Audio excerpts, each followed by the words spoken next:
Russian forces must first dismantle Ukrainian defenses in Kurakhove, a settlement on the Vovcha River's bank located 18 miles south of Pokrovsk, in the Donetsk Oblast of eastern Ukraine, before they can encircle the eastern fortress city from the south.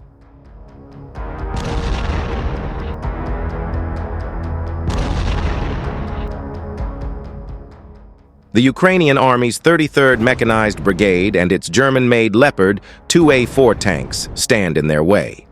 On Monday, a powerful Russian force rolled toward Dalnje, just south of Kurakhove, clearly aiming to fight its way through the former in order to bypass and cut off the latter.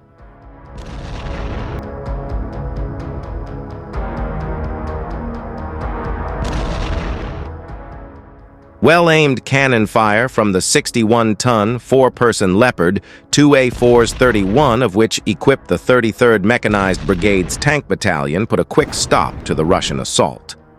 As a Ukrainian drone observed from overhead, at least one Leopard 2A4 firing armor-piercing rounds shot holes through two Russian tanks, an armored personnel carrier, and several other vehicles.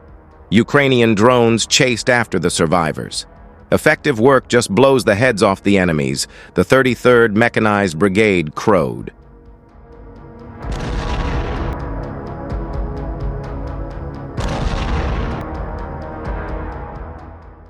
The battle in Dalnje was a return to form for Ukraine's tanks.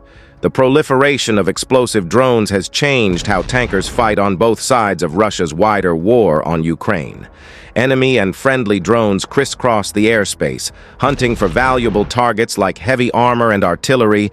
David Kirichenko wrote for the Center for European Policy Analysis in Washington, D.C. This aerial cat-and-mouse game has fundamentally altered tank tactics.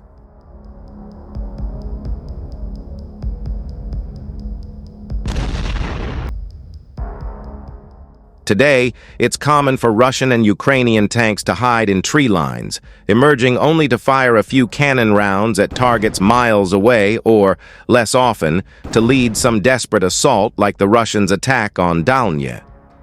It's a new era of the cautious tank, according to SEPA.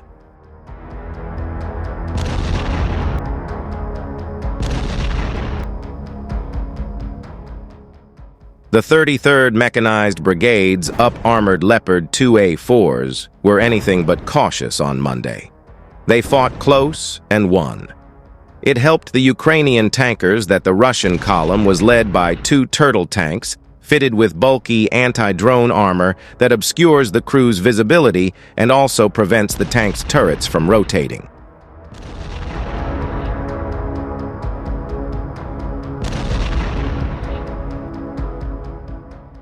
Limited visibility and engagement options once you turtled your tank, and suddenly you find yourself in an engagement with a Leo 2, quipped open-source intelligence analyst Mochlison.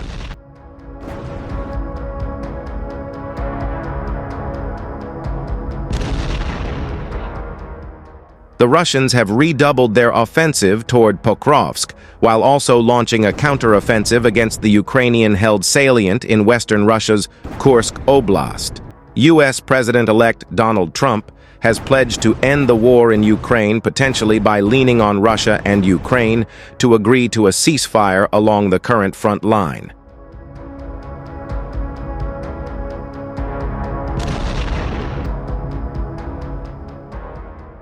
Russian President Vladimir Putin is determined to maximize Russian gains and minimize Ukrainian gains ahead of possible negotiations.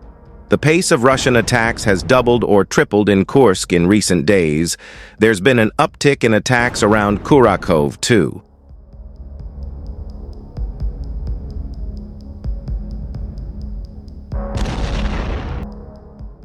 The Russians are going for broke, but the Ukrainians are, too.